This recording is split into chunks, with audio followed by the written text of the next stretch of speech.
வேதம் பக்தரின் கீதம், சுத்தர்கள் போகும் பாதையின் தீபம், உத்தம மார்க்கம் காட்டும் சத்திய வேதம். எத்தனை துன்பம் துயரம் வந்தும் பக்தனை தேற்றிடும் ஔஷதம். எத்தனை துன்பம் துயரம் வந்தும் பக்தனை தேற்றிடும் ஔஷதம் சத்திய வேதம்.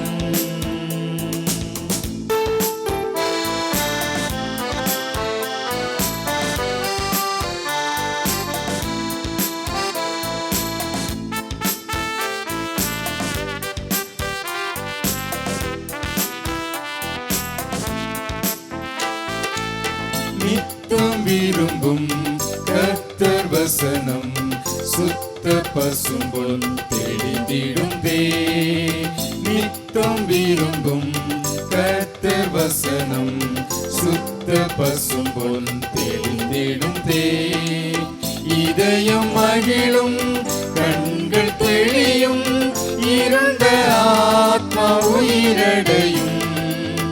இதயம் மகிழும் கண்கள் தெளியும், இருண்ட ஆத்மா உயிரடையும் சத்திய வேதம்.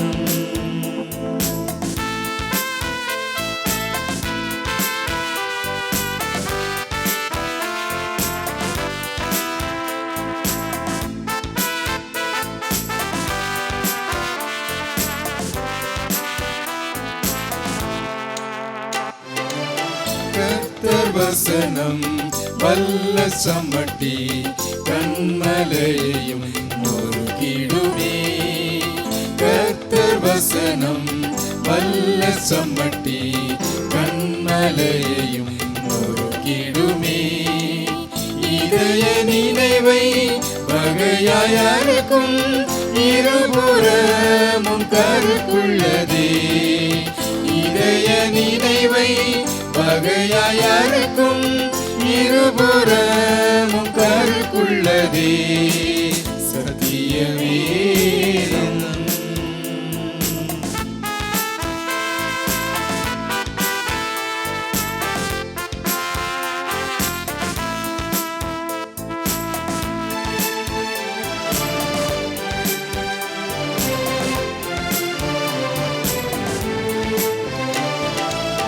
வானம் மகளும் பூமி அழியும், வேத வசனம் நிலைத்திருக்கும்.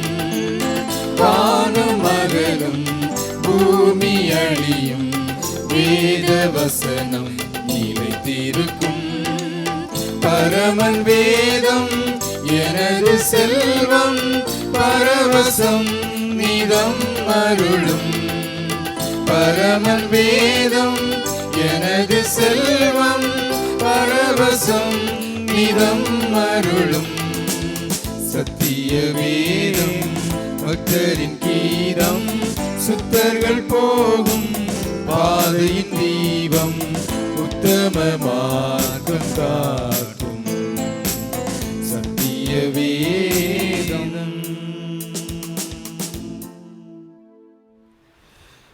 இயேசு கிறிஸ்துவின் இனிய நாமத்தில் உங்கள் யாவருக்கும் எங்களுடைய அன்பான வாழ்த்துக்கள். வாரந்தோறும் ஹெவன் டிவி மூலமாகவும் காணொளி காட்சி மூலமாகவும் உங்கள் யாவரையும் நாங்கள் சந்திப்பதில் மிகுந்த மகிழ்ச்சி அடைகிறோம். தேவனாகிய கர்த்தர் உங்கள் அனைவரையும் ஆசீர்வதிப்பாராக. கண்களை மூடி நாம் ஜெபிப்போம். சர்வ வல்லமையுள்ள எங்கள் தேவனாகிய கர்த்தாவே, நன்றியோடு கர்த்தருடைய நாமத்தை நாங்கள் ஸ்தோத்திரிக்கிறோம். ஆண்டவரே, உமக்கே நாங்கள் மகிமையை ஏறெடுக்கிறோம். இந்த அருமையான வேளைக்குள் எங்களை நீர் கொண்டு வந்தீர். உம்முடைய சத்திய வசனத்தை சற்று நேரம் நாங்கள் தியானிக்க நீர் எங்களுக்கு கிருபை தந்தீர். உமக்கு மகிமை. உம்முடைய வார்த்தைகள் ஜீவனாயும் ஆவியாயும் நித்திய ஜீவனாயும் இருக்கிறபடியால் மகிமை கர்த்தாவே, இந்த வேளையிலும் கூட உம்முடைய கிருபை பொருந்தின வார்த்தைகளை தந்து கேட்கிற ஜனத்தை உம்முடைய கிருபையால் ஆட்கொள்ளும்படி உம்மிடத்தில் வேண்டுதல் செய்கிறோம். உமக்கே மகிமை உண்டாகட்டும். துதி கன மகிமையெல்லாம் உமக்கே ஏறெடுக்கிறோம். இயேசு கிறிஸ்துவின் மூலமாய் வேண்டிக் கொள்கிறோம் பரிசுத்த பிதாவே, ஆமென். கர்த்தருடைய நாமத்துக்கு மகிமை உண்டாவதாக. யோவான் சுவிசேஷம் 8ஆம் அதிகாரம் 32வது வசனத்தை வாசிப்போம். சத்தியத்தையும் அறிவீர்கள், சத்தியம் உங்களை விடுதலையாக்கும் என்றார். ஆண்டவராகிய இயேசு கிறிஸ்து இந்த பூமியிலே பேசின வார்த்தைகள்.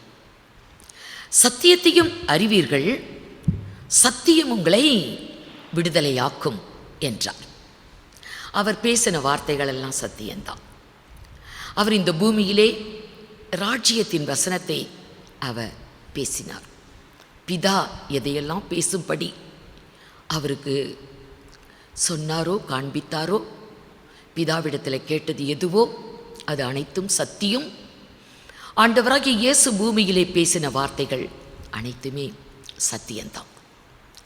அன்றைக்கு இஸ்ரவேல் ஜனங்கள் மத்தியிலே கர்த்தர் இந்த வார்த்தையை சொன்னார். சத்தியத்தையும் அறிவீர்கள், சத்தியம் உங்களை விடுதலையாக்கும்.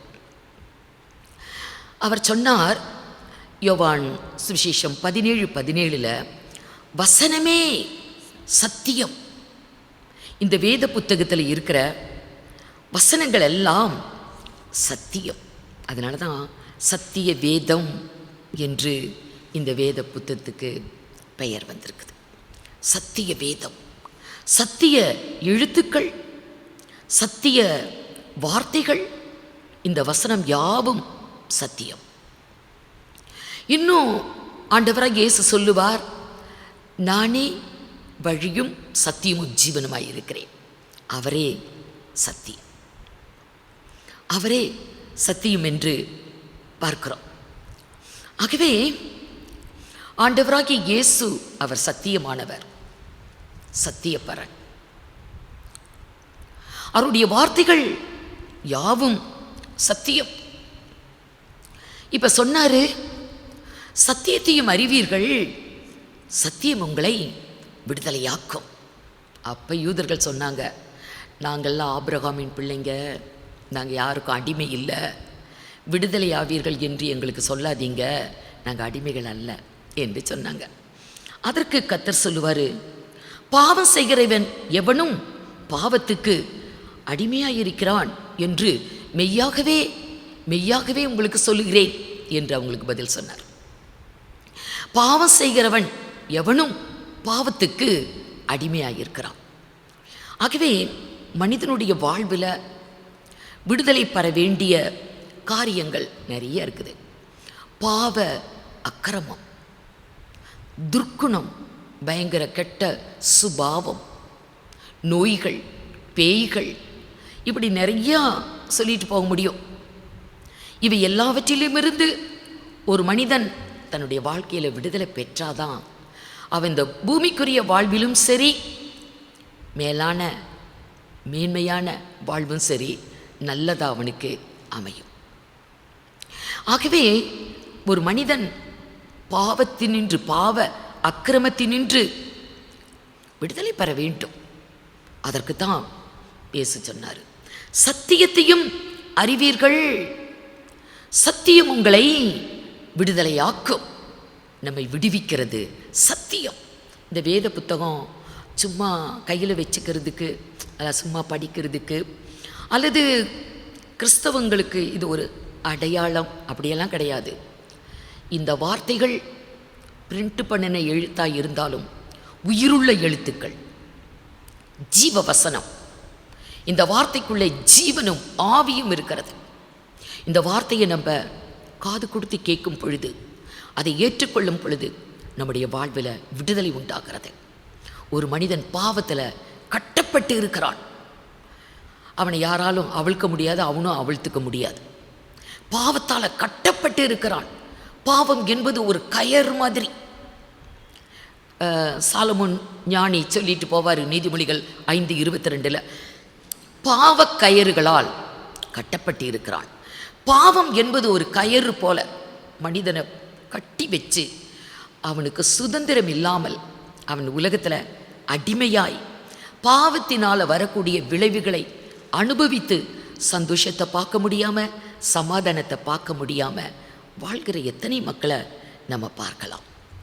பாவம் செய்யும் போது முதலாவது பாவம் நம்ம தான் செய்கிறோம், மனிதர்கள் தான் செய்கிறாங்க. அப்புறம் பாவம் அவர்களை விழுங்கிவிடும். இப்போ அவன் விடுதலை பெறணும்னு நினச்சா கூட விடுபட முடியாது. மதுபானத்துக்கு அடிமைப்பட்டவங்களை பார்க்கலாம். மதுபானத்தை முதல்ல இவங்க தான் குடிப்பாங்க. விருப்பத்தோடையோ அல்லது விருப்பம் இல்லாமலோ மதுபானத்தை குடிப்பாங்க. அப்படி குடிச்சு வரும் பொழுது நாளடைவில் மதுபானம் இவர்களை விழுங்கிவிடும். வேதம் அப்படி சொல்லுகிறது. திராட்சரசம் மனிதனை விழுங்கிரும். அப்புறம் இவனால் முடியாது, இதை விடணும் என்று முயற்சி பண்ணினா கூட அவனால் முடியாது. ஏசாயா தீர்க்கதரிசி சொல்லுவார் 28ஆம் அதிகாரம் 7வது வசனத்தில் 7. ஆனாலும் இவர்களும் திராட்சரசத்தால் மயங்கி மதுபானத்தால் வழி தப்பி போகிறார்கள். ஆசாரியனும் தீர்க்கதரிசி மதுபானத்தினால் மதிமயங்கி திராட்சரசத்தால் விழுங்கப்பட்டு மதுபானத்தில் உயர்ந்ததும் இருக்குது, கொஞ்சம் மட்டமானதும் இருக்குது. திராட்சரசத்தால் விழுங்கப்பட்டு மதுபானத்தால் மனிதன் விழுங்கப்படுறான். விடுவித்துக்கொள்ள எத்தனை முயற்சிகள். இந்த குடி பழக்கத்தினால குடும்பமே நாசாகுது. குடி பழக்கத்தினால குடும்பம் சிதறி போகிறது. எத்தனை குடும்பங்களிலே தற்கொலைகள், எத்தனை குடும்பங்கள் சீர்கெட்டு போகிறது. ஏன்னா அவங்களால விட முடியல. மதுபானம் அவர்களை விழுங்கி விடுகிறது. ஆகவே அவங்களுக்கு அடிமையாயிடுறாங்க. குடிக்கக்கூடாது என்று நினைத்தாலும் குடிக்காமல் இருக்க முடியல. ஒரு அருமையான சகோதரர் ஒரு நாள் பேசிகிட்டு இருந்தார். இந்த மதுபானத்தை விடணும் அப்படின்னு தான் நான் விரும்புகிறேன், ஆனால் என்னால் முடியல. அது என்னை பிடித்து கொண்டு இருக்கிறது. நான் அதை விட்டாலும் அது என்னை விட மாட்டேங்குது அப்படின்னு சொன்னார். அது உண்மைதான். ஏன்னா திராட்சரசம் அவர்களை விழுங்கி, மதுபானம் விழுங்கிருது. இது இந்த மதுபானம் மாத்திரம் அல்ல, பொதுவாகவே பாவங்கள் எல்லாம் அப்படித்தான். பாவங்கள் மனுஷன் செய்வாங்க, அப்புறம் போக போக பாவம் இவர்களை விழுங்கிவிடும். அப்புறம் செய்யாமல் இருக்க முடியாது. இப்படிதான் மனிதன் பல பாவ அக்கிரமத்திலே அடிமைப்பட்டு வாழ்க்கை கெட்டு போகுது. ஆசீர்வாதமாக இல்லை, நன்மையாக இல்லை, செழிப்பாக இல்லை, மேன்மையாக இல்லை. கட்டுண்டவர்களை கட்டவிழ்க்க வந்த கர்த்தர் சத்தியத்தை கொண்டு மனிதனுக்கு விடுதலை கொடுக்கிறார். அவர் சொல்லுவார், தீர்க்க தரிசனமாக ஏசாயா முன்னுரைத்தார். ஏசாயா 61:1 இருக்கும். ஆண்டவராகி இயேசு கிறிஸ்து பூமிக்கு வருகிறார். எதற்கு? பல காரணங்கள் அங்கே சொல்லப்பட்டு இருக்கிறது. அதில் ஒன்று கட்டுண்டவர்களை கட்டவிழ்க்க கர்த்தர் என்னை அனுப்பினார், அபிஷேகித்து அனுப்பினார். சத்தியத்தை கொண்டு, வேத வாக்கியங்களை கொண்டு கர்த்தர் இன்றைக்கு கட்டவிழ்க்கிறார். சத்தியம், நீங்கள் அதை அறிவீர்கள். சத்தியம் உங்களை விடுதலையாக்கும். நமக்கு தெரிஞ்ச ஒரு மனுஷன், பைபிளில் நம்ம நன்றாகவே கேள்விப்பட்ட மனிதன், அப்போஸ்தலனாகிய பவுல். அவர் சவுலாக வாழ்ந்த நாட்களில் ரொம்ப ஒரு துஷ்ட மனிதனாய் இருந்தான். சபையை துன்பப்படுத்தக்கூடிய மனிதனாய், தேவ ஜனங்களை ரொம்பவே துன்பப்படுத்தக்கூடிய ஒரு மோசமான ஒரு மனிதனாய் சவுல் வாழ்ந்து கொண்டிருந்தான். அப்போஸ்தலர் 9ஆம் அதிகாரம் முதல் 2 வசனங்களை பாருங்க.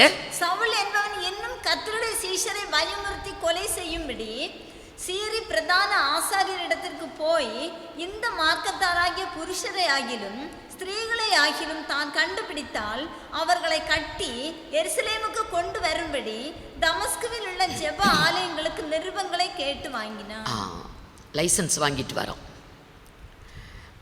கிறிஸ்துவை இயேசுவை கிறிஸ்து என்று அறிக்கையிட்டாலே தேவாலயத்து தலைவர்களுக்கு பிடிக்காது. ஆகவே அப்படிப்பட்டவர்களை எல்லாம் தேவ ஜனத்தை துன்புறுத்துறதுக்கு அப்போஸ்தலனாகிய பவுல் லெட்டர் வாங்கிட்டு வரோம். அப்போஸ்தலர் 8ஆம் அதிகாரம் 3வது வசனத்தை வாசிங்க. சவுல் வீடுகள் தோறும் நுழைந்து ஒவ்வொரு வீட்டுக்குள்ளேயும் அவன் நுழைந்து புருஷர்களையும் ஸ்திரீகளையும் இழுத்து கொண்டு போய் காவலில் போடுவித்து சபையை பாழாக்கி கொண்டிருந்தான். சவுல் என்றாலே அதற்கு ஒரு அர்த்தம் இருக்குது. கேட்டு பெற்றுக்கொண்டான். சவுல் என்றா கேட்டு பெற்றுக்கொண்டான். எதை பெற்றுக்கொண்டான்? தேவஜனத்தை துன்பப்படுத்துவதற்கு உத்தரவு கேட்டுக்கொண்டான். லைசன்ஸ் வாங்கிட்டு வரான். சபையை பாழாக்குவதற்கு அவன் கேட்டு வாங்குகிறான். தேவாலயத்து தலைவர்களிடத்துல அவன் அதிகாரம் பெற்று தேவஜனத்தை துன்பப்படுத்தினான். ஆகவே சவுல் என்றால் கேட்டு பெற்றுக்கொண்டான் என்று பொருள். கர்த்தர் அவனை சந்தித்தார், அவனுக்கு விடுதலை கொடுத்தார். சத்தியம் அவனிடத்துல போச்சு. அந்த சத்தியம் அவனை விடுவித்தது. சத்தியம் அவனுக்கு ஆண்டவர் கொடுத்த சத்தியம் என்ன?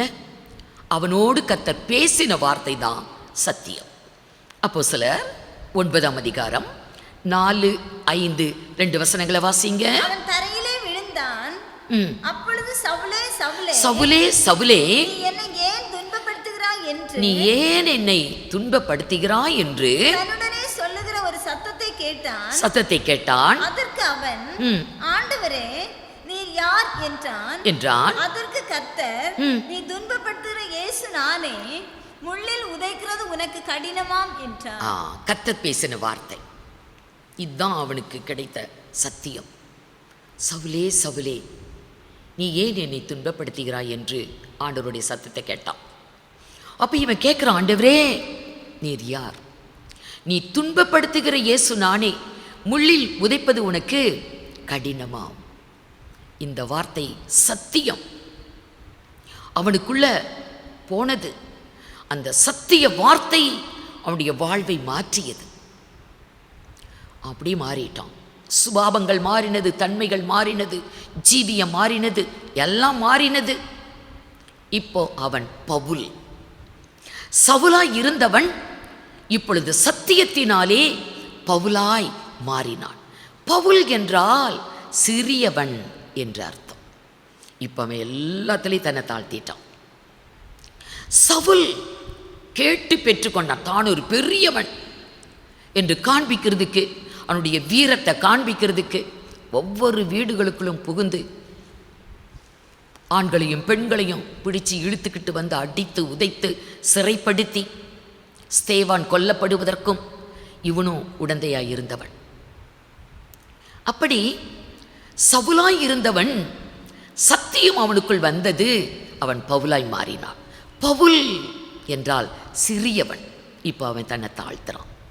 அவர் பெருகவும் நான் சிறுகவும் வேண்டும் என்று தன்னை மறைத்து கர்த்தரையே வெளிப்படுத்துகிறான். கர்த்தரையே தன்னுடைய வாழ்க்கையில் வெளிப்படுத்துகிறான். நான் சிறியவன், அவர் பெரியவர். சத்தியம் ஒரு மனிதனுடைய வாழ்க்கையில் வரும் பொழுது அவன் வாழ்வு எப்படி மாறுது? அவனுடைய தன்மைகள் மாறுது, அவனுடைய குணங்கள் மாறுது. சத்தியம் ஒரு மனிதனுடைய வாழ்க்கையில் பாவ அக்கிரம கட்டுகளில் நின்று அவனை விடுவிக்கிறது. ஆகவே சத்தியத்தை அறிவீர்கள், சத்தியம் உங்களை விடுதலையாக்கும். ஒரு மனிதனுடைய வாழ்க்கையில் விடுதலையை கொடுப்பது சத்தியம். அப்படியே பாவத்திலிருந்து மாத்திரமல்ல, சுபாவத்திலிருந்து. சுபாவம் எப்படிதான் கிறிஸ்தவ ஜீவியத்தில் ரொம்பவே மேன்மையான நிலைமைக்கு வந்தாலும் அந்த ஜென்ம சுபாவங்கள் என்பது மாறாமல் இருக்கிற கிறிஸ்தவங்களை பார்க்கலாம். ஏன் நம்முடைய வாழ்க்கையிலேயே இன்னும் நம்முடைய சுபாவங்களில் மாற்றம் இல்லை, தன்மையில் மாற்றம் இல்லை, குணங்களில் மாற்றம் இல்லை. இப்படியெல்லாம் அந்த பழைய ஜென்ம சுபாவம் இன்றைக்கும் சமய சந்தர்ப்பங்கள் வந்தால் நம்மக்கிட்ட காணப்படுது. எதையெல்லாம் விட்டமோ விட்டதெல்லாம் கூட திரும்ப எடுக்கக்கூடிய சூழ்நிலைகள் வருது. ஆனால் இந்த ஜென்ம சுபாவத்திலிருந்து ஒரு திவ்ய சுபாவத்தை நாம் அடைவதற்கும் சத்தியம் ஒரு மனிதனுக்குள்ள வரும் பொழுது பாவ அக்கிரமத்தின் கட்டுகளில் விடுதலை பெறுகிறோம். அதிலிருந்து மாத்திரமல்ல, ஜென்ம சுபாவங்கள் மாறி நல்ல பண்புகள், நல்ல குணங்கள் மனிதனுக்கு வருகிறது. அதுவும் சத்தியம்தான். சத்தியத்தால் தான் நல்ல பண்புகளை நம்ம அடைஞ்சிக்க முடியும். பெரோயா என்று சொல்லக்கூடிய ஒரு பட்டணம், அந்த பட்டணத்தில் இருந்த அத்தனை பேருமே வேத வசனங்களை, வேதத்தில் இப்படியெல்லாம் இருக்கிறதா என்று அவர்கள் வேதத்தை அதிகமாக ஆராய்ந்து பார்க்க ஆரம்பிச்சிட்டாங்க. அதை வாசித்து அதுக்காக ஒரு டைமை ஒதுக்கி அதை தியானித்து வேத வாக்கியங்கள் இப்படியெல்லாம் இருக்கிறதா என்று ஆச்சரியப்பட்டு அதை ஆராய்ந்து பார்த்தார்களாம். ஆகவே அவர்கள் தெசலோனிக்கே பட்டணத்தில் உள்ளவங்களை காட்டிலும் நற்குணசாலிகளாய் மாறினார்கள் என்று வேதத்தில் பெரோயா பட்டணத்தாரை குறித்து சாட்சி எழுதப்பட்டிருக்கிறது. அப்போஸ்தலர் 17ஆம் அதிகாரம் 11வது வசனம். அந்த பட்டணத்தார் மனோவாஞ்சையாய் வசனத்தை ஏற்றுக்கொண்டு, மனோவாஞ்சையாய் கர்த்தருடைய வார்த்தைகளை ஏற்றுக்கொண்டு, காரியங்கள்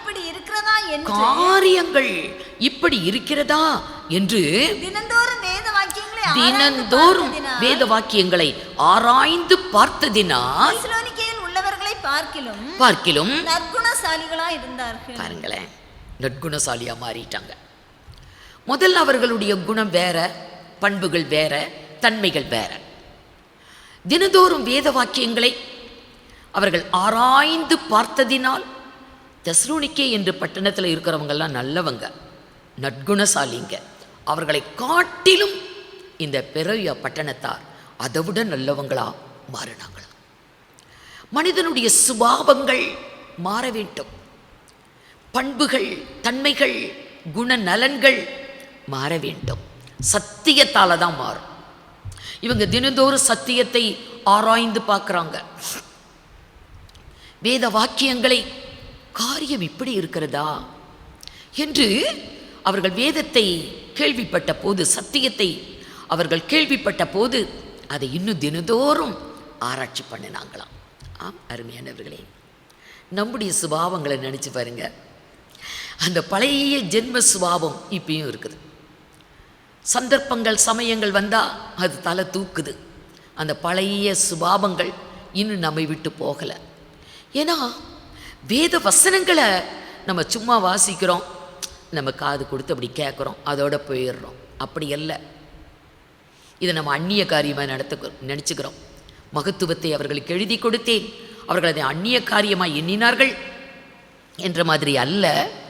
இவர்கள் சொந்த காரியமாய் எடுத்துக்கொண்டு வேத வாக்கியங்களை அவர்கள் ஆராய்ந்து பார்த்தார்கள். அதுக்காக ஒரு டைமை நம்ம ஒதுக்கணும்.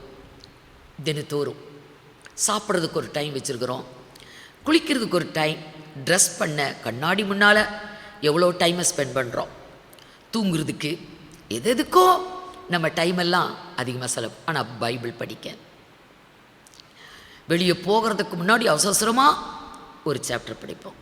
23ஆம் சங்கீதம் கிடச்சிருச்சுன்னா ரொம்ப சந்தோஷம். அதை மாத்திரம் படிச்சுக்கிட்டு அப்படியே போயிடுவாங்க. அதையே எத்தனை நாளைக்கு படிச்சுட்ருக்கிறது?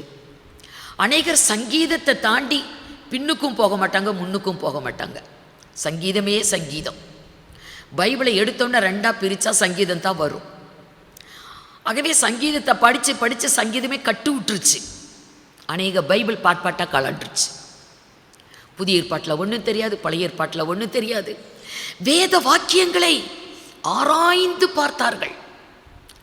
அவர்கள் நற்குணசாலிகளாய் மாறுவ நல்லா அறிந்திருக்கணும். அதை நம்ம ஆராய்ச்சி பார்க்கணும். அதை படிச்சுட்டு கொஞ்சம் நேரம் நம்ம அதை தியானிக்க வேண்டும்.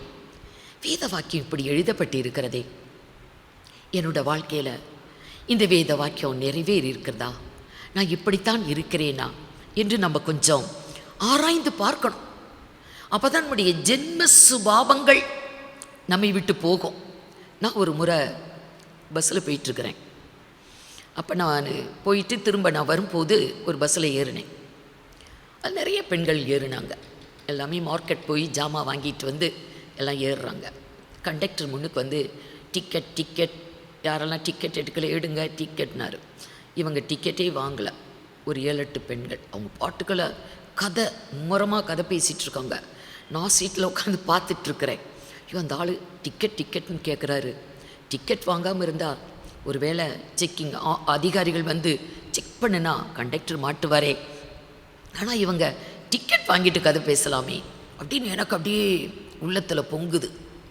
ஆனால் அவர் போயிட்டார். பின்னுக்கு போய் டிக்கெட்டெல்லாம் வாங்கி வெகு நேரத்துக்கு பிறகு திருப்பி முன்னுக்கு கண்டக்டர் வராரு. யார் டிக்கெட் எடுக்காதவங்க இருக்கிறீங்களான்னு இவங்க இத்தனை பேரும் எடுத்தாங்க. ஏன் இவ்வளவு நேரமாக எடுக்கலை அப்படின்னு ஒன்றுமே கேட்கல. அவர் பாட்டில் டிக்கெட் கொடுத்துட்டு போயிட்டார். நான் உக்காந்து பார்த்துக்கிட்டு இருக்கிற எனக்கு, நான் உண்மையாக கண்டக்டராக இருந்திருந்தா உண்மையாக இவ்வளோ நேரம் எடுக்காமல் என்ன பண்ணிக்கிட்டு இருந்தீங்க அப்படியாவது கேட்டிருப்போம். ஏன்னா அவ்வளோ கதை பேசிகிட்டு இருக்கிறாங்க. அதை பார்க்குறதுக்கே எனக்கு சகிக்கலை. அப்போது அந்த கண்டக்டர் பாருங்கள், அவர் ஹிந்துவா கிறிஸ்டினா அவர் என்னன்னு தெரியாது. இயற்கையிலேயே அவருக்கு வந்து ஒரு பொறுமையான சாந்தமான சுபாவம் இருக்குது. பிறக்கும் போதே அவருக்குள்ள சுபாவம். ஆனால் எனக்கு அப்படி இல்லை. எனக்கு அதை பார்த்ததும், அப்போ நான் அந்த உத்தியோகத்தில் இருந்திருந்தா நான் எப்படி அவங்கள ட்ரீட் பண்ணியிருப்பேன். அப்போ இந்த சுபாவங்கள் என்பது எல்லாருக்கும் ஒரே மாதிரி இல்லை. பிறக்கும் போதே அவங்களுக்கு சாந்தம் பொறுமை இந்த மாதிரி இருக்கும். சில பேர் எரிஞ்சு விழுவாங்க, சகிப்புத்தன்மை இருக்காது, இந்த மாதிரி எல்லாம். அப்போ இந்த சுபாவங்கள் மாற வேண்டும் ஏனென்றால் வேதம் சொல்லுகிறது அவருடைய திவ்ய சுபாவத்துக்கு நம்ம பங்குள்ளவர்களாக இருக்க வேண்டும் என்று அப்போஸ்தலனாகிய பேதுரு தன்னுடைய 2ஆம் நிருபம் 1ஆம் அதிகாரம் 3ஆம் வசனத்தில் எழுதுவார். அவருடைய திவ்ய சுபாவத்துக்கு நம்ம பங்குள்ளவர்கள் ஆகும்படி தான் வாக்குத்தத்தங்கள் நமக்கு அருளப்பட்டு இருக்கிறது. ஆகவே நமக்கு ஒரு திவ்ய பண்பு வேண்டும், திவ்யமான சுபாவங்கள் வேண்டும், நல்ல குண நலன்கள் நமக்கு ரொம்ப அவசியம். ஆனால் இன்றைக்கு தப்பு தவறு செய்தவங்க பேரெல்லாம் பார்த்தா, நியூஸில் பார்த்தா கிறிஸ்தவங்க பேர் இருந்தால் நமக்கு எவ்வளோ வருத்தமாக இருக்குது.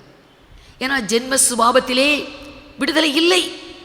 கொலை செய்யக்கூடியவர்களாய், கொள்ளையடிக்கக்கூடியவர்களாய், எத்தனை கொடிய பாவத்துக்குள்ளாய் அவங்களோட பெயர் அடிபடுது. ஆகவே ஒரு நல்ல பண்பு, நல்ல குணம், நற்குணம் என்பது சத்தியத்தினால தான் கிடைக்குது.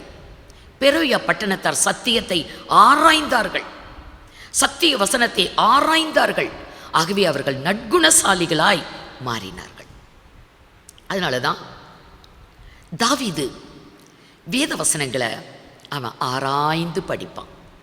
119 சங்கீதம் 45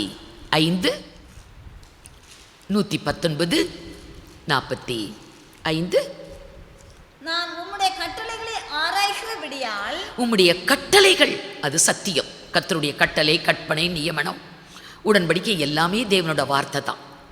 உம்முடைய கட்டளைகளை நான் ஆராய்கிறபடியால் விசாலத்திலே நடப்பேன்.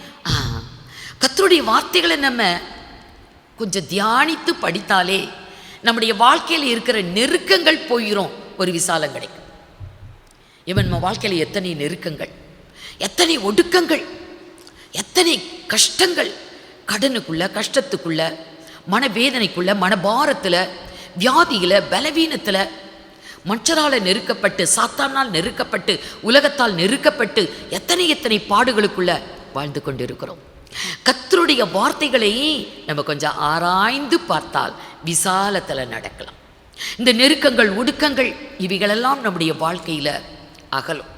நமக்கு ஒரு விசாலம் கிடைக்கும், கொஞ்சம் மன நிம்மதியாக சந்தோஷமாக வாழலாம். தாவீது நெருக்கத்திலே இருந்தவன் தான். சுற்றிலும் இருக்கிற எல்லா தேசத்தாரும் பகைஞர்கள் தான். ஆனால் கர்த்தர் விசாலம் கொடுத்தார். சத்தியத்தை அவன் ஆராய்ந்து படித்ததினால், அதையே கொஞ்சம் தியானித்தபடியினால் அவனுக்கு ஒரு விசாலம் கிடைத்தது, வாழ்விலே வெற்றி கிடைத்தது.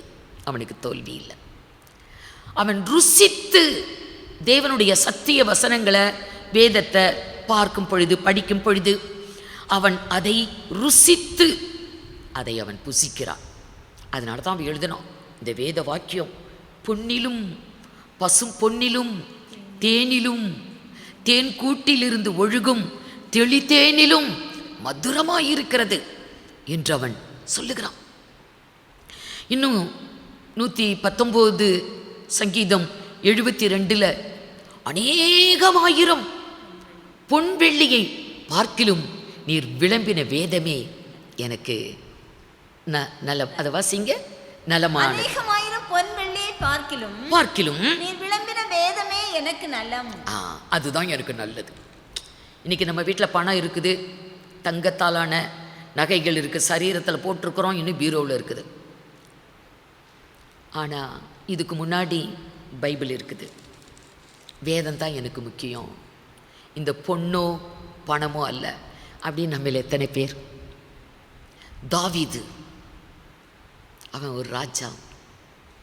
அநேகமாயிரம் பொன் வெள்ளியை பார்க்கிலும் நீர் விளம்பின வேதமே, சத்திய வசனமே எனக்கு ரொம்ப நல்லது என்றான். ஆகவே சத்திய வசனத்தை அத்தனையாய் வாஞ்சித்தான், அதை ருசித்தான், அப்படி அதை ஆராய்ந்து படித்தான். அவன் சொல்லுவான், அதுதான் எனக்கு மனமகிழ்ச்சி, சத்தியம் அதுதான் எனக்கு மனமகிழ்ச்சி, வேதம் எனக்கு மனமகிழ்ச்சி என்று அவன் 77வது வசனத்திலையும் எழுதுவான். இப்படி 119, 77 இப்படி பார்த்தால் அநேக பக்தர்கள் அவங்களுடைய சுபாவங்கள் மாறினது, நல்ல பண்புகள் வந்தது.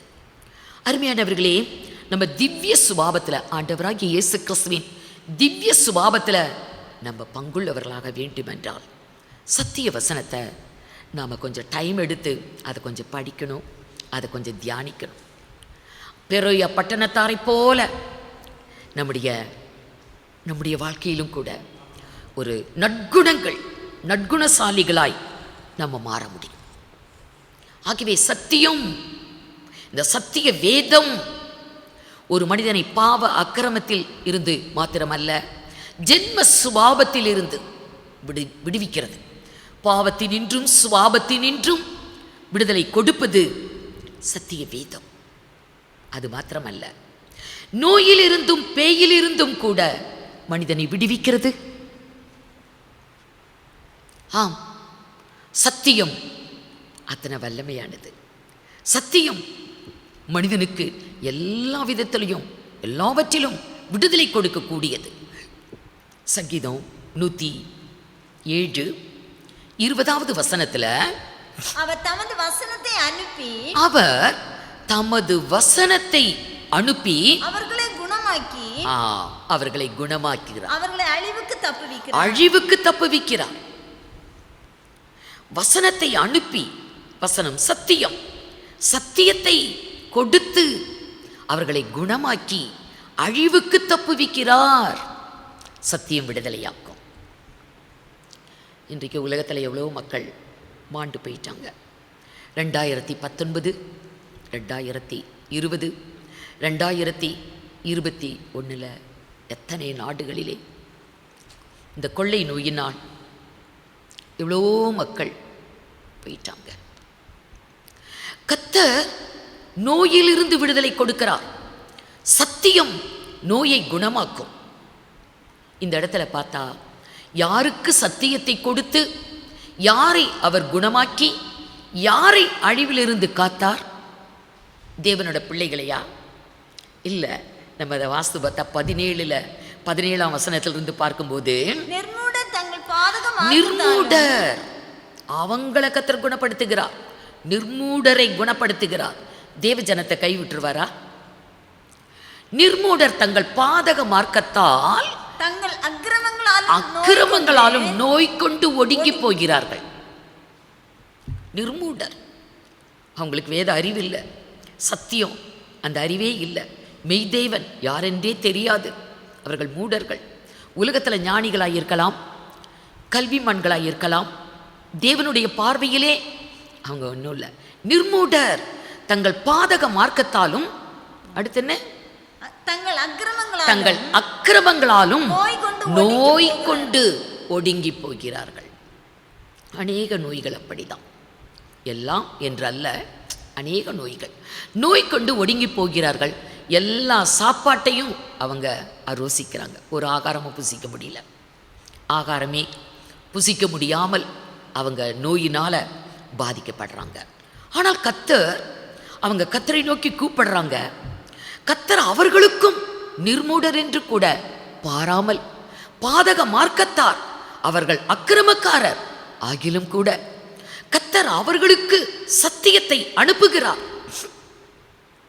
சத்தியத்தை அனுப்பி, வசனத்தை அனுப்பி அவர்களை குணமாக்கி அழிவிலிருந்து அவர்களை தப்புவிக்கிறார் என்று வேதத்தில் எழுதப்பட்டிருக்கிறது. ஆம், சத்தியம் பாவத்தில் இருந்து மாத்திரமல்ல, சுபாவத்தில் இருந்து மாத்திரமல்ல, நோயிலிருந்தும் ஒரு மனிதனை விடுவிக்கிறது. பைபிளில் பார்க்கலாம். ஆண்டவராய் இயேசு கிறிஸ்து ஊழியம் செய்த நாட்களில் அவர் இஸ்ரேல் தேசத்தில் பட்டணங்கள் தோறும், கிராமங்கள் தோறும் சுற்றி நடந்து ராஜ்யத்தின் வசனத்தை பிரசங்கித்து வியாதிப்பட்டவர்களை குணமாக்கி அநேக அற்புத அடையாளங்கள் செய்த நாட்களிலே ஒரு வியாதி கொண்ட ஒரு மனிதன் இருந்தான். அவன் 1 வருடம், 2 வருடம், 10 வருடம், 20 வருடம் அல்ல, 38 வருடம் வியாதி கொண்ட மனிதனாய் இருந்தான். கர்த்தர் அவனை சந்தித்தார். நீ சுகமாக வேண்டும் என்று விரும்புகிறாயா? நீ சுஸ்தமாக வேண்டும் என்று விரும்புகிறாயா என்று கேட்டான். அப்ப அவன் சொல்லுவான், ஆண்டவரே, தண்ணீர் கலக்கப்படும் போது என்னை கொண்டு போய் விடுறதுக்கு யாரும் இல்லை. ஒரு பரிதாபமான ஒரு நிலைமை. இப்படி 38 வருடங்கள்.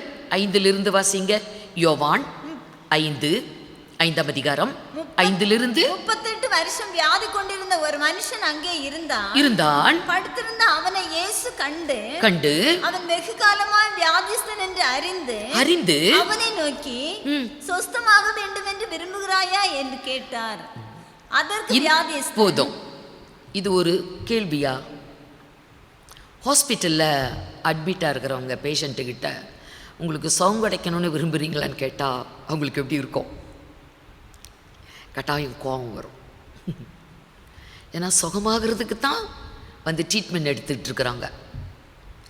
அது மாதிரி தான் நீ சுஸ்தமடைய வேண்டும், சுகமடைய வேண்டும் என்று விரும்புகிறாயா? அப்போ அதுக்கு அவன் பதில் சொல்லுவான். என்ன சொல்லுவான்? அதற்கு வியாதிஸ்தன், ஆண்டவரே, தண்ணீர் கலக்கப்படும் போது என்னை குளத்தில் கொண்டு போய் விடுவதற்கு ஒருவரும் இல்லை. அவனாலும் எந்திரிச்சு போக முடியாது. உதவி செய்யும் யாரும் இல்லை. இன்றைக்கு உலகத்தில் எத்தனை பேர் உதவி செய்ய யாரும் இல்லை? எல்லாரும் இருக்கிறாங்க, இருந்தும் பயனில்லை.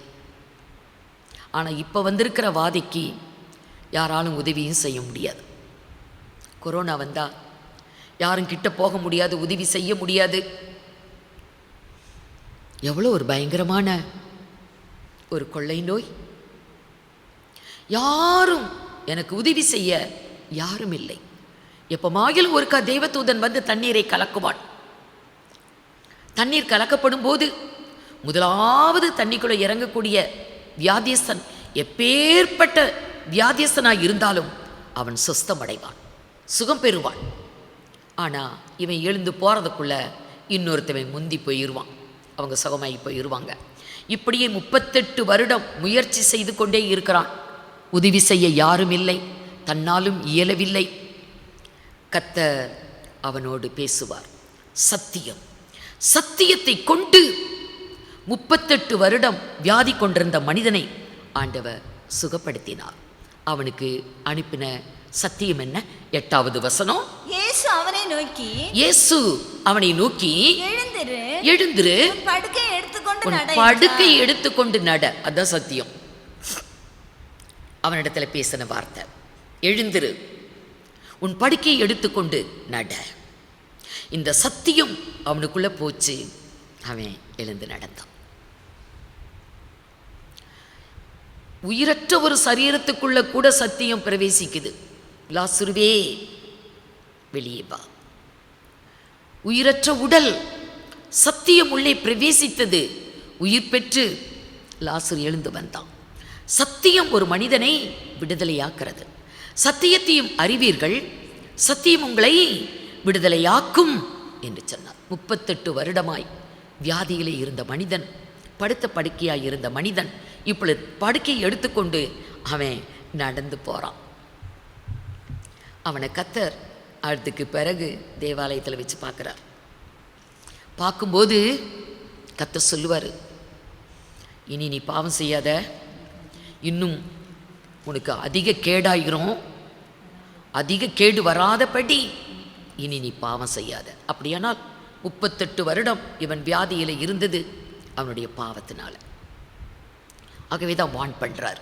14வது வசனம், அதற்கு பின்பு இயேசு அவனை தேவாலயத்திலே கண்டு இதோ நீ சொஸ்தமானாய், அதிக கேடானதொன்றும் உனக்கு வராதபடி இனி பாவம் செய்யாதே என்றார். இப்படி வேதத்துல பார்க்கும்போது நிறைய வியாதியஸ்தர் சத்தியத்தால குணப்பட்டிருக்கிறாங்க. குருடர்கள், சப்பானிகள், முடவர்கள், குஷ்டரோகிகள், சந்திர ரோகிகள், மரித்து போன சடலங்கள், இவைகள் எல்லாத்தையும் வார்த்தையினால சத்தியத்தால தான் அவர் சுகப்படுத்தினார். சத்தியம் விடுதலையாக்கும். வியாதியிலே சத்தியம் விடுதலையாக்கும். மத்தேயு 8ஆம் அதிகாரம் 8ஆம் வசனத்தில் பார்த்தா ஒருவன் சொல்லுவான் ஆண்டவர்கிட்ட. 8வது வசனம், 100க்கு அதிபதி பிரதியுத்தரமாக ஆண்டவரே, நீர் என் வீட்டுக்குள் பிரவேசிக்க நான் பாத்திரன் அல்ல, ஒரு வார்த்தை மாத்திரம் சொல்லும், ஒரு வார்த்தை மாத்திரம் சொல்லும், அப்பொழுது என் வேலைக்காரன் சுஸ்தமாவான். அவனோட விசுவாசம் பாருங்க. சத்தியம் விடுதலையாக்கும் என்பதை நன்றா அறிந்திருக்கிறான். நீங்க ஒரு வார்த்தை சொன்னா போதும். நீங்க சத்தியம், உங்க வாயிலிருந்து வரக்கூடிய வார்த்தை சத்தியம், ஒரு வார்த்தை மாத்திரம் சொன்னால் போதும், என்னோட வேலைக்காரன் சுகமடைவான். ஒரு வார்த்தை சொல்லுங்க. அப்ப கர்த்தர் ஒரு வார்த்தை அவனுக்கு சொல்லுவார். 13வது வசனம் 13, பின்பு இயேசு 100க்கு அதிபதியை நோக்கி, நீ போகலாம், நீ விசுவாசித்தபடியே உனக்கு ஆகக்கடும். அதான் சத்தியம். நீ போகலாம், நீ விசுவாசித்தபடியே உனக்கு ஆக கடவுது. நீ எப்படி விசுவாசிக்கிறியோ அப்படியே ஆக கடவுது. ஏன்னா கர்த்தர் ஒரு வார்த்தை சொன்னா போதும், என்னோட வேலைக்காரன் சுகமடைவான். அதான் அவனோட விசுவாசம். நீ விசுவாசித்தபடியே உனக்கு ஆக கடவுது. விசுவாசிக்கிறவனுக்கு எல்லாம் கூடும். விசுவாசித்தால் போதும். ஆகவே இவன் சந்தோஷமா போனான். போய் பார்த்தா வேலைக்காரன் சுகமா இருக்கான். கர்த்தர் சொன்ன அந்த டைம்லேயே அவன் சொஸ்தம் அடைந்துட்டான். இப்படி பைபிளில் இந்த சத்திய வேதத்தில் நிறைய காரியங்கள் எழுதப்பட்டு இருக்கிறது. இவைகளெல்லாம் சரித்திர சம்பவமானது. சத்தியம் பாவத்திலிருந்து, சுபாபத்திலிருந்து, கெட்ட சுபாபத்திலிருந்து, நோயிலிருந்து விடுவிக்கக்கூடியது. நோயிலிருந்து மாத்திரம் அல்ல, பேயிலிருந்தும் விடுவிக்கக்கூடியது. சத்தியம் ஒரு மனிதனுடைய வாழ்வில் எல்லாத்துலேயும், பாவம், சுபாவம், நோய், பேய் எல்லாத்திலையும் விடுவிக்கக்கூடியது சத்தியம். ஆகவே சத்தியத்தையும் அறிவீர்கள், சத்தியம் உங்களை விடுதலையாக்கும் என்று ஆண்டவராகிய இயேசு கிறிஸ்து சொன்னார். பேயிலிருந்தும் விடுதலை. சாத்தானுக்கு கொஞ்ச காலம்தான் இருக்குது, அது அவனுக்கு நல்லாவே தெரியும். தனக்கு கொஞ்ச காலம் உண்டென்று அறிந்து மிகுந்த கோபம் கொண்டு பூமியில் இறங்கி இருக்கிறான். ஆகவே இந்த பூமியில் வாழ்கிறவங்க, சமுத்திரத்தில், தீவில் வாழ்கிறவங்க எல்லாருக்கும் ஐயோ என்று வேதம் சொல்லுகிறது. வெளிப்படுத்தல் 12:12. ஆகையால் பரலோகங்களே, அவைகளில் வாசமாய் இருக்கிறவர்களே களி கூறுங்கள், பூமியிலும் சமுத்திரத்திலும் குடியிருக்கிறவர்களே ஐயோ, பிசாசானவன் தனக்கு கொஞ்ச காலம் மாத்திரம் உண்டென்று அறிந்து மிகுந்த கோபம் கொண்டு உங்களிடத்தில் இறங்கினபடியால் உங்களுக்கு ஆபத்து வரும் என்று சொல்ல கேட்டேன். கொஞ்ச காலம்தான் இருக்குதான், அது அவனுக்கு நல்லா தெரியும். தனக்கு கொஞ்ச காலம் உண்டென்று அறிந்து ரொம்பவே கோபமாக இறங்கியிருக்கான். ஆகவே இன்னைக்கு பூமியிலே குடியிருக்கிறவங்க, தீவுகளிலே குடியிருக்கிறவங்க எல்லாருக்கும் ஆபத்து, பிரச்சனை, நோய்கள், பல பாடுகள், பல துன்பங்கள் சாத்தானால. சாத்தான் ஒரு மனிதனை தொட்டால், ஒரு மனிதனுடைய வாழ்விலே அவன் இடைப்பட்டால் அந்த மனிதன் எப்படி மாறுறான்? சுபாவங்கள் மாறுகிறது, தன்மைகள் மாறுகிறது, அவனுடைய வாழ்க்கை மாறுகிறது. அவனுடைய சாதாரண வாழ்க்கை அப்படி டோட்டலாக மாறி போயிடும். ஒரு மனிதனை பிசாசு பிடித்திருந்தது. மார்க்கு சுவிசேஷம் 5ஆம் அதிகாரம் முதல் 5 வசனங்களில் பார்த்தா, பின்பு அவர்கள் கடலுக்கு அக்கறையில் உள்ள கதரேனருடைய நாட்டில் வந்தார்கள். அவர் படவிலிருந்து இறங்கினவுடனே அசுத்த ஆவியுள்ள ஒரு மனுஷன் பிரேத கல்லறைகளிலிருந்து அவருக்கு எதிராக வந்தான். போதும். அசுத்த ஆவி பிடித்த ஒரு மனிதன், அவன் கல்லறையிலிருந்து வரான். ஏன்னா அவன் குடியிருப்பே அங்கதான் இருப்பான். அங்க இருந்து கூக்குரலிட்டு கொண்டு இருப்பான். கல்லுகளால் தன்னை காயப்படுத்தி கொண்டு இருப்பான். விலங்குகளால் அவனை கட்டுனாலும் அதை அறுத்துருவான். யாராலும் அவனை அடக்க முடியல, அவனை கட்டவே முடியல. அப்படி அநேகம் பிசாசுகள் அவனை பிடித்திருக்குது. அதான் லேகியம். அநேக பிசாசுகள்.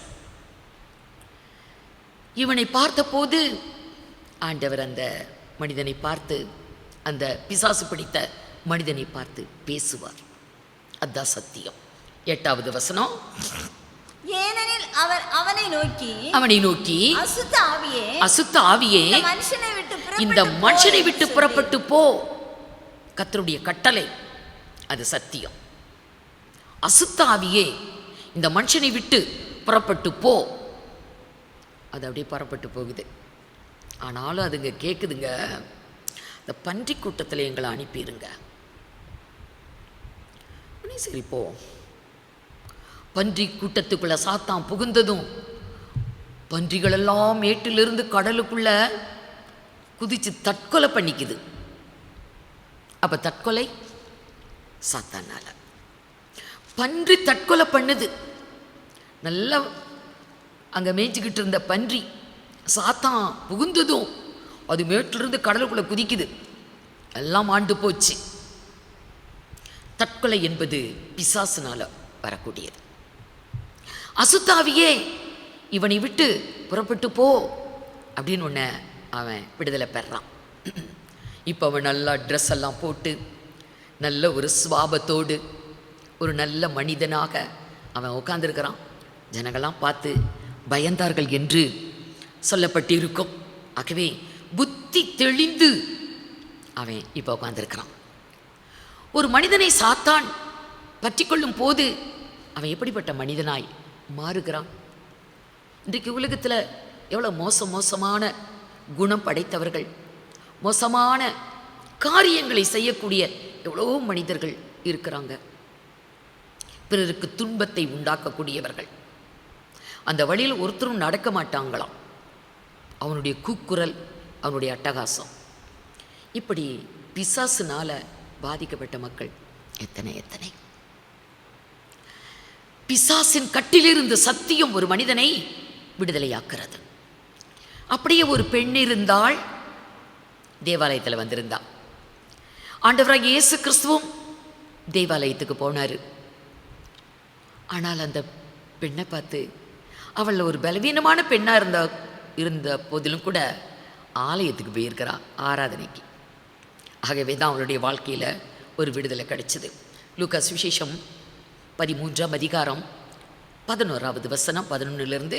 அப்பொழுது 18 வருஷமாய் பலவீனப்படுத்தும் ஆவியை கொண்ட ஒரு ஸ்திரீ அங்கே இருந்தாள். 18 வருஷமாய் பலவீனப்படுத்தும் ஆவியை கொண்ட ஒரு பெண், ஒரு ஸ்திரீ. 1 வருஷம் 2 வருஷம் இல்லை, ஆண்டவரை இயேசு கிறிஸ்து ஊழியம் செய்த நாட்களிலே ஆலயத்தில் ஒரு பெண்ணை பார்க்குறார். 18 வருடம் அவருடைய வாழ்க்கையில் ஒரு முன்னேற்றம் இல்லை. அவளால் நிமிர முடியல. எவ்வளவும் நிமிரக்கூடாத கூனி. சில பேர் வாழ்க்கையில் முன்னேறணும் அப்படின்னு நினைப்பாங்க, முன்னேறவே முடியாது. ஆசீர்வாதங்களை பெறணும், நன்மையை பெறணும் என்று நினைப்பாங்க. அதனால் ஒன்றுமே பலனற்று போகிறதை எத்தனை பேரை நம்ம பார்க்குறோம். இவள் கூனி நிமிர முடியவில்லை, சரீரத்திலையும் நிமிர முடியல, அவருடைய வாழ்க்கையிலும் அவ நிமிர முடியல. அந்த பெண்ணை பார்த்து கர்த்தர் சொன்னார். என்ன சொன்னாரு அடுத்து? இயேசு அவளை கண்டு, இயேசு அவளை கண்டு தம்மிடத்தில் அழைத்து ஸ்திரீயே, ஸ்திரீயே, உன் பலவீனத்தினின்று நீ விடுதலையாக்கப்பட்டாய். அதான் சத்தியம். சத்தியம் அவளை விடுதலையாக்கினது. ஸ்திரீயே, உன் பலவீனத்தினின்று நீ விடுதலையாக்கப்பட்டாய். அவளுக்கு விடுதலை கிடைச்சிருச்சு. உடனே அவள் நிமிர்ந்து அவள் கர்த்தரை மகிமைப்படுத்துறான். நிமிர்ந்துட்டா. அடுத்த வசனம், அவள் மேல் தமது கைகளை வைத்தார். உடனே அவள் நிமிர்ந்து தேவனை மகிமைப்படுத்தினாள். இது என்ன கட்டு? பலவீனத்தின் கட்டு என்று சொல்லப்பட்டு இருக்கிறது. சரீரத்தில் எல்லாருக்குமே பலவீனம் இருக்குது. அதில் பெண்களுக்குன்னா ரொம்ப அதிகம். பலவீனம் இல்லாத பெண்களே இல்லை. வீட்டில் தினம் அங்கே வலிக்குது, இங்கே வலிக்குது, அப்படி இப்படின்னு பலவீனத்தை சொல்லிக்கிட்டே தான் இருப்பாங்க. பலவீனப்படுத்தும் ஆவி. ஆனால் அது ஒரு சாத்தானின் கட்டு என்று வேதத்தில் சொல்லப்பட்டிருக்கிறது. 16வது வசனம், இதோ சாத்தான் 18 வருஷமாய் கட்டி இருந்த, இதோ சாத்தான் 18 வருடமாய் கட்டி இருந்த ஆபிரகாமின் குமாரத்தியை ஓய்வு நாளில் இந்த கட்டிலிருந்து அவிழ்த்து விட வேண்டியதில்லையா என்றார். சாத்தான் கட்டி இருக்கிறான். அப்ப பலவீனம் என்றாலும் சாத்தான் தான். சில பலவீனங்களை கொண்டு வந்து சாத்தான் கட்டி வச்சிடறான். ஆனால் அவள் ஆபிரகாமின் குமாரத்தி, அவள் தேவனோட பிள்ளை, அவளை விடுவிக்க கூடாதா? ஓய்வு நாளில் செய்தனால அங்கே ஒரு பிரச்சனை வந்துருச்சு. இப்படி வேதத்திலே சத்தியத்தால் விடுதலை, பாவத்தில் விடுதலை, சுபாவத்தில் விடுதலை, நோயில் விடுதலை, பேயில் விடுதலை. சத்தியத்தை அறிவீர்கள், சத்தியம் உங்களை விடுதலையாக்கும். சத்தியம் விடுவிக்கிறது. இந்த வேத புத்தகம் இன்றைக்கு சத்திய வேதம். இதில் இருக்கிறது ஏதோ பிரிண்ட் பண்ணின லெட்டர்ஸ் அப்படின்னு நம்ம நினைக்கிறதல்ல. இது தேவனுடைய மகத்துவம். இந்த சத்தியங்கள் தேவனால் கொடுக்கப்பட்ட, எழுதப்பட்ட மகத்துவம். இதுக்குள்ளே இருக்கிறது அதிசயங்கள், அற்புதங்கள், மனிதனுக்கு தேவையான அனைத்தும், எல்லா விதமான விடுதலையும் இந்த சத்தியத்தில் இருக்குது. சத்தியத்தை அறிவீர்கள், இதை அறிந்து கொள்ளணும். தேவனுடைய சித்தமே மனுஷர் யாவரும் ரட்சிக்கப்படுவதும் சத்தியத்தை அறிந்து கொள்ளக்கூடிய அறிவை அடைவதும் தேவனுக்கு சித்தம் என்று வேதம் சொல்கிறது. நாம் இதை அறிஞ்சுக்கணும், நாம் இதை அறிய வேண்டும். வேத வாக்கியங்களை நம்ம நல்லா தெரிஞ்சிருக்கணும். இந்த சத்தியம்தான் நம்முடைய வாழ்க்கையில் விடுதலை கொடுக்கக்கூடியது. இந்த சத்தியம்தான் நம்மளை வழிநடத்தக்கூடியது. இந்த உலக வாழ்வில் கூட நம்ம ஆசீர்வாதங்களை பெறுவதற்கு, மேன்மையை அடைவதற்கு, இன்றைக்கு உயர்வை பெறுவதற்கு சத்தியம். நம்ம நோயிலிருந்து, பேயிலிருந்து, பலவீனத்திலிருந்து, பல கட்டுகளிலிருந்து, பல துன்பத்திலிருந்து விடுதலை பெற்றுக்கொள்ளலாம் சத்தியத்திலிருந்து. சத்தியத்தான், இந்த சத்தியம்தான் நமக்கு வாசலை திறக்கும். பரலோகத்துக்கு போகும்போது நமக்கு வாசல் திறக்கப்பட வேண்டும். நம்ம கண்களை இந்த பூலோகத்தில் மூடின பிறகு நம்ம பரலோகத்தில் விழிக்க போகிறோம். அவருடைய ராஜ்யத்தில் பிரவேசிக்க போகிறோம். அவருடைய ராஜ்யத்துக்கு போகும்போது வாசல்களை திறவுங்கள் என்று யாருக்கு அந்த ஆசீர்வாதம் வரும்? யாருக்கு? சத்தியத்தை கை கொண்டவர்களுக்கு மாத்திரம்தான். இந்த வேதத்தில் இருக்கிற சத்தியத்தை அறிந்தவர்கள், இதை கடைபிடித்தவர்கள், இந்த வேதத்தின் சத்தியத்தை ருசித்தவர்கள், அவங்களுக்கு தான் வாசல் திறக்கப்படும். ஏன்னா வேதம் அப்படி சொல்லுகிறது. ஏசாயா 26ஆம் அதிகாரம் 2வது வசனம், சத்தியத்தை கை கொண்டு வருகிற நீதியுள்ள ஜாதி, சத்தியத்தை கை கொண்டு வருகிற நீதியுள்ள ஜாதி உள்ளே பிரவேசிப்பதற்காக வாசல்களை திறவுங்கள். வாசல்களை திறவுங்கள். யாருக்கு வாசல் திறக்கப்படும்? சத்தியத்தை கை கொண்டு வருகிற நீதியுள்ள ஜாதி. உலகத்தில் பல ஜாதிகள் இருக்குது. அது மேல் ஜாதி, கீழ் ஜாதி, உயர்ந்த ஜாதி, தாழ்ந்த ஜாதி என்றெல்லாம் பல பாகுபாடுகள் இருக்குது. ஆனால் பரலோகத்துக்கு ஒரே ஜாதி தான் போகும். மோட்சத்துக்கு போகிறது ஒரே ஒரு ஜாதி தான். அந்த ஜாதி எது? நீதி உள்ள ஜாதி. இந்த பூலோகத்தில் பல ஜாதிகள் இருக்கலாம். ஆனால் எந்த ஜாதியாக இருந்தாலும் சத்தியத்தை கை கொள்ளக்கூடிய மனிதன் அவன் நீதி உள்ள ஜாதி. தாழ்ந்த ஜாதியாக இருக்கலாம், சத்தியத்தை கை கொள்ளும் போது அவன் உயர்ந்த ஜாதி ஆகிறான். நீதி உள்ள ஜாதி அது ஒன்றே உயர்ந்தது. மனிதன் பார்க்கிறபடி அல்ல. வேதம் உயர்ந்த ஜாதி என்று, நீதி உள்ள ஜாதி, பரிசுத்த ஜாதி என்று ஒரு ஜாதியை சொல்லுது. அது யார்? அவர்கள் யார்? சத்தியத்தை கை கொள்ளக்கூடிய நீதி உள்ள ஜாதி. அவங்க உள்ள வரட்டும். அவர்களுக்கு வாசலை திறவுங்கள். ஆம் அருமையானவர்களே, நம்முடைய ஓட்டம் முடியும் போது நாம் அங்கே போய் கண்களை விழிக்கணும். நித்தியமாய் கர்த்தரோடு நாம் வாழப் போகிறோம். நாம் வாழ்ந்து கொண்டிருப்பது கடைசி நாட்களின் ஒரு கடைசி பாகம். ஆகவே இனி காலம் ரொம்ப குறுகினது. சாத்தானுக்கு தெரியுது இனி கொஞ்ச காலம்தான் இருக்குதுன்னு. அவனுக்கு கிளியராக தெரியுது. அதனால் ரொம்ப வேகமாக அவன் கிரியை செய்கிறான். நம்மளுக்கு தெரியல நாம் கடைசி நாட்களில் இருக்கிறோம் என்று. வாசல் திறக்கப்படுமா? நமக்கு வாசல் திறக்கப்படுமா? சத்தியத்தை கை கொள்ளக்கூடிய நீதி உள்ள ஜாதியாக இருந்தால்தான். நம்ம எந்த ஜாதி? நம்ம எந்த ஜாதியில் இருக்கிறோம்? பாவ ஜாதியா அல்லது பரிசுத்த ஜாதியா? அநீதி உள்ள ஜாதியா அல்ல சத்தியத்தை கை கொள்ளக்கூடிய நீதி உள்ள ஜாதியா? நம்மளே கொஞ்சம் யோசித்து பார்க்கணும். நம்மை நாமே சிந்தித்து பார்க்கணும். அப்போ நமக்கே தெரியும் நம்ம யார் என்று நமக்கு தெரியும். கர்த்தர் உங்களை ஆசீர்வதிப்பாராக. கண்களை மூடி நாம் ஜெபிப்போம். சர்வ வல்லமையுள்ள எங்கள் தேவனாகிய கர்த்தாவே, நன்றி உள்ள உள்ளத்தோடு கர்த்தருடைய நாமத்தை நாங்கள் ஸ்தோத்திரிக்கிறோம். ஆண்டவரே, உமக்கே மகிமை உண்டாகட்டும், மகிமை உண்டாகட்டும். இயேசுவே, பாவிகளை ரட்சிக்க நீர் இந்த பூமிக்கு வந்தீர். உலக இரட்சகராய் நீர் வெளிப்பட்டீர். ஆண்டவரே இயேசுவே, உமக்கு ஸ்தோத்திரம் அப்பா, உமக்கு ஸ்தோத்திரம். உலகத்திலே எத்தனை எத்தனை கோடி கோடி மக்கள் ஆண்டவரே பாவத்தை உணராமல், ஆண்டவரே பாவத்தை தண்ணீரை போல பருகி கொண்டு ஆண்டவரை மனப்போன போக்கிலே வாழ்ந்து கொண்டிருக்கிறார்களே. இயேசுவே, நீர் அவர்களை ரட்சிப்பதற்காய் வந்தீர். ஆண்டவரே இயேசுவே, உலகத்தை ஆக்கினைக்குள்ளாக தீர்க்கும்படி அல்ல, உலகத்தை ரட்சிக்கும்படிக்கு நீர் இந்த பூமிக்கு வந்தீர். தேவ தயவு ஆண்டவரை ஏவி கொண்டு இருக்கிறது. ஒவ்வொரு மனிதனும் மனம் திரும்ப வேண்டும், பாவத்தை விட்டு ஓய்ந்து அவன் பரிசுத்த வாழ்வை பெற வேண்டும் என்று தேவ தயவு ஏவுகிறதை அறியாமல் மனக்கடினத்தோடு வாழ்ந்து கொண்டிருக்கிற மக்கள் எத்தனை எத்தனை. ஆண்டவரே சந்தியும், மனக்கண்களை திறந்தருளும், மனக்கடினங்களை உடைத்து போடும்.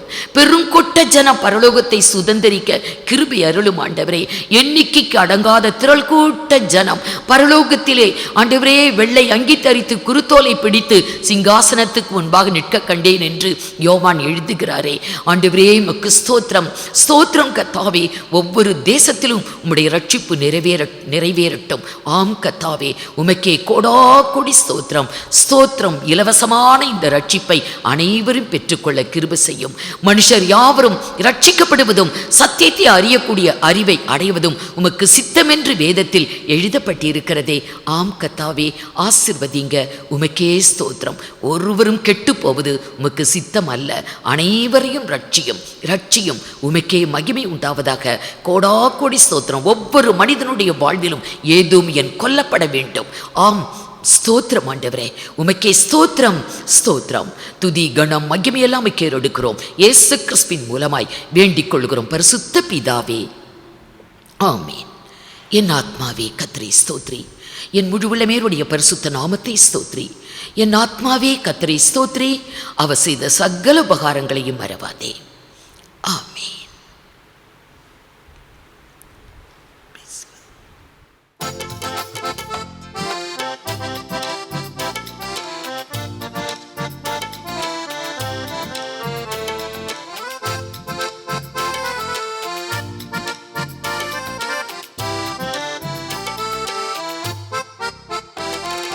சத்திய வேதத்தை தினம் தியானி, சகல பேர்க்கும் அபிமானி.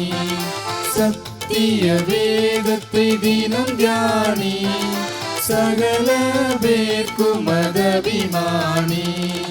உத்தம ஜீவிய வழிகாட்டும், உத்தம ஜீவிய வழிகாட்டும். உயர்வானுலகில் உனை கூட்டும். சத்திய வேதத்தை தினம் தியானி, சகல பேர்க்கும் அபிமானி.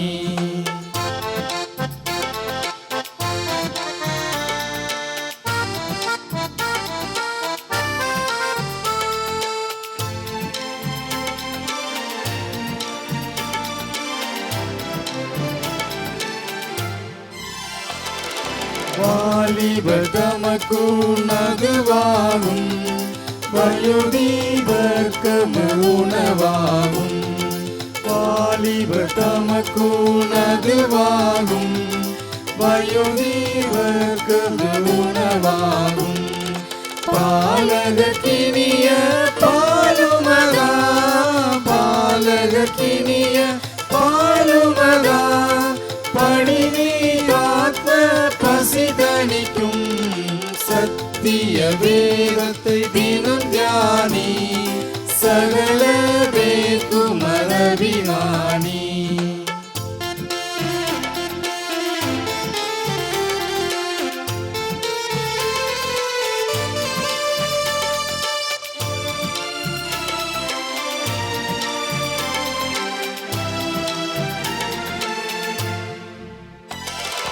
புலமேவிய மானிடர் இதயம், புனிதம் பெறுதற்கது மருந்தா. புலமேவிய மானிடர் இதயம், புனிதம் பெறுதற்கது மருந்தா. நிலையானவர் வாழ்நாள் நிலைக்க, நிலையானவர் வாழ்நாள் நிலைக்க.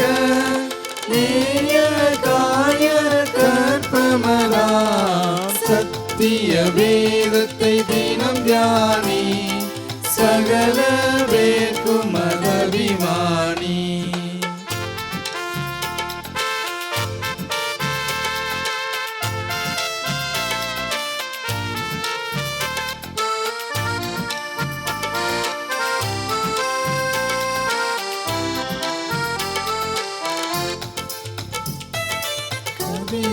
வழி காணாதவர்கள் கண்ணு கழிய கலிக்கமது. கதியின் வழி காணாதவர்கள் கண்ணு கழிய கலிக்கமது. புதிய எருசலேம் பதிக்கு, புதிய எருசலேம் பதிக்கு. போகும் பயண துணையும் அது. சத்திய வேதத்தை தினம் தியானி, சகல பேர்க்கும் அபிமானி.